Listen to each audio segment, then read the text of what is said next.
गली मोहल्लों में कितने अफराद रहते हैं ये मौजूद है, जिसकी बिना पर आप कह रहे हैं कि कराची की आबादी 2.5 करोड़ थी, अब 1.5 करोड़ क्यों बताई गई है? शाहिद सैयद साहब, आप इत्तेफाक करते हैं?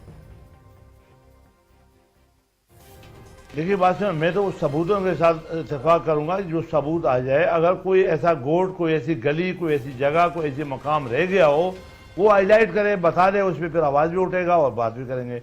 अदरवाइज जाहिर बात है कि ये फौजी निगरानी में भी हुआ है, एक इदारे ने अच्छा काम किया हुआ है, हमें अप्रिशिएट करना चाहिए।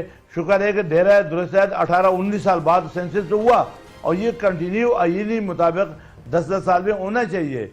जहाँ तक आबादी की बात कर रहे हो तो मेरे पास सबूत है कि ऐसे कराची में से कई सारे खानदान है जो शिफ्ट हो गए कराची के हालात की वजह से। तो कराची पे एक तूफानी बदतमीजी भी गुजरी है, जो कराची के हालात अच्छे नहीं थे।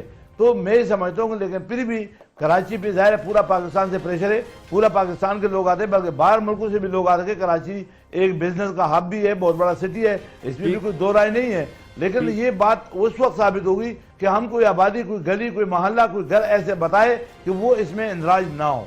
ठीक।